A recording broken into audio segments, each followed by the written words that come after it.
Thank you for staying with us. Now for more analysis on the budget of 2018, we're being joined by the research lead at Budget Nigeria, Lloyd Atiku. Thanks for joining us on the program. Thank you for having me. So one of the issues that usually happen, when this budget gets signed, maybe midway, we've always have that issue of not having a proper, budget cycle, so to speak, January to December. So we tend to find out at the end of the year, there is this issue of returning money to government coffers, by departments, ministries, and agencies. So that again, people are beginning to say, where are we heading to? Because if you're returning these monies, that means the budget is not being implemented, and that means that the yearnings and the aspirations of people are not being met. We have to, just like we said, the budget is always having two parts. You have the revenue part, and then you have the expenditure part.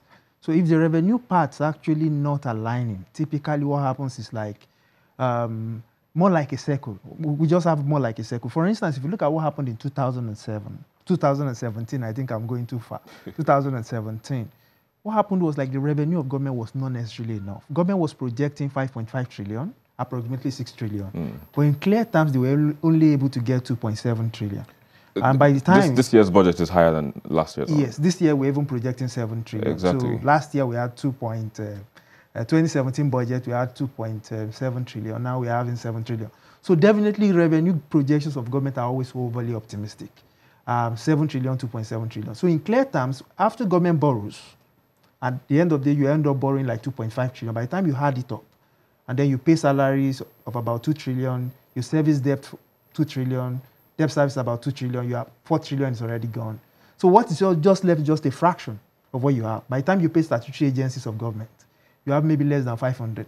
So the rhetoric has always been, we've released 1.5 trillion. So at the end of the year, when reality actually sets in, we then know what government has done. Now, there's always a difference between money released and money utilized. Clearly, government gives us information on money released, but it's until the end of the year that we really know how much has been utilized. And if you look clearly, what happened in 2016, what happened in 2015, money utilized has always been within in fact, in 2016, it was within the region of about maybe 600 billion. Last year, it's about 200 billion. Is it because the budget is usually signed halfway? I think it's a combination of both. It's a combination of both. Just like I said earlier, the National Assembly gives the president liberty to continue spending. Even into the next year. Yeah. So it doesn't necessarily mean that. So the real problem we've had is a revenue problem. Revenue is not always soft. Of course, you are planning as a man to spend 9 trillion, and your revenue is just 2 trillion. By the time you borrow 2 trillion, you can only spend 4 trillion. And what we suffer? You must pay salaries of workers. You must service your debt if you don't want problems. Definitely what always suffers is the capital component of the budget. Exactly. And that explains the whole thing, irrespective of the rhetorics around whether you've released 1.5 or 2 trillion. I think what's important is that we don't really have enough revenue to actually see up some of the projects we are proposing. So the fluctuating prices of oil in the international market. It's a combination of both, the oil price. Oil price is not necessarily the problem. Internal revenue. Yes. The problem has always been we have issues with oil productions. We're always projecting we're going to produce 2.3. At the end of the day, we end up producing 1.8, which is also critical in all this measurement. Then again, we also assume that businesses are going to become very profitable. In other words, you go say, our CIT for this year is going to be in this threshold. At the end of the day, businesses are not. So we use a lot of indices, and because, again, it boils down to the old planning problems that we've had. We've actually not done serious sensitivity analysis of our projections. In fact, the key indices that we use in projecting are not necessarily in public domain, so we can't really antagonize what's actually going on. So the whole problem actually boils around how we project our revenue. And the moment you don't project your revenue well, definitely the entire framework of your expenditure will suffer. I think that's what we've seen in the last 10, 20 years or so in Nigeria. It's not peculiar to what we've seen. If you go to 1999, it was the same thing. If you look at what happened in 2010, it's almost the same thing. What happened in 2014? So it's not peculiar. So it's a recurrent... Yes, a problem, and that's why we keep advising government that we really need to adjust our budgeting system. Maybe, in fact, the world is moving towards a performance-based budgeting system now, where you actually design a program of government, and then you design the program, you integrate finances, how you are going to finance the project into the entire program before you now move it and then you now spread it across the year. I think that's where the world is moving to now in terms of budgeting. What we have is just the incremental system, use last year figures, assumptions to actually move, irrespective of what government talks about, that they're doing zero-based budgeting. If you look critically at what we've seen and what we've been doing over the last 3 years, more of an incremental budgeting system, which is not healthy for the society itself. Well, so, I mean, just in wrapping up, how confident are you that this particular budget will make a difference? Difference, exactly. Really? Well, if you look at problems within our society, we've been looking at the details of the budget and we are seeing disconnect again between the policies of government and what's in the expenditure framework. Just a good example, last year, 1.76 million people sat for JAMB. And the idea, the policies of government is that they are going to expand access to tertiary education. But if you look at the budget, no critical amount had actually been voted to begin to build more schools, employ more teachers to actually see that through. Again, if you look at the health issues that we're also suffering in our country, which is actually it's a big problem because we have one of the worst health indicators in the world. If you look at spending around that sector, it's still not healthy. Again, if you look at the overall economy of Nigeria, we all talk about roads, we want good roads, we want to actually have, of course, the best infrastructure that money could buy, or things. All these things are still not clearly articulated in the budget. So we see disconnect between the expenditure patterns and then the policies of government. So I'm not, of course, I'm not a hope seller, but I don't sell hope and I don't necessarily ride on hope. I think we always need to actually look things from the factual perspective. You prefer being realistic? The realistic fact is that the budget of the country as it were, what we have now, doesn't hang any credibility on its head at all. So I'm not really very optimistic going forward.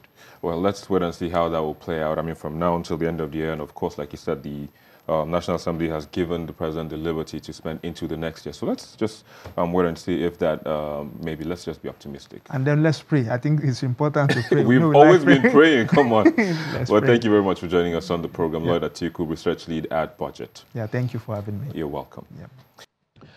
And we'll take a break. We'll be back with the most viewed videos on our YouTube channel in the past week. Please stay with us. It all started with General Diego. Kola Abiola, narrating how he tried to get former President Goodluck Jonathan to give his father, the presumed winner of the 1993 elections, the recognition, begins this week's most viewed videos in 5th place. I started talking to people in the Jonathan administration immediately he came in, but nothing formal to that point. Now, I didn't write to them, but what I did, and that was deliberate, I didn't write to them. What I did was to go to them and said, look, if you guys had consulted, and I told you exactly what needed to be done. Did you think that was the right step to take? That was a mistake. They were trying to regionalize and kill. He was past that. This man was voted across the board in Nigeria, irrespective of religion. Well, firstly, we're in the Group D. Group D is the group of death. We know that. That happens every 4 years. Somebody gets put into the most difficult particular area. In 4th place is the video of former football star John Fashanu assessing the Super Eagles clash with Croatia in the ongoing FIFA World Cup, where the Eagles lost by 2-0. They're a new type of football. All of these players are playing in either the EPL, English Premier League, or they're playing in Europe. So the truth is we all should know ourselves. There's nobody out there who's a stranger.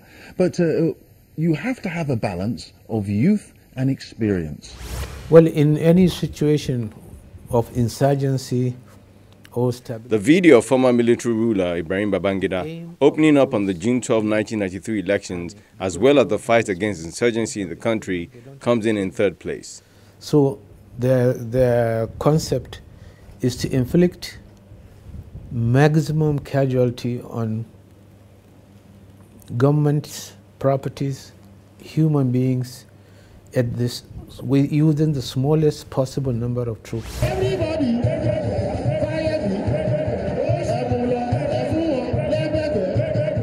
Second place is taken by the video of a rally organized by the All Progressive Congress APC in Ekiti State ahead of the governorship election in the state.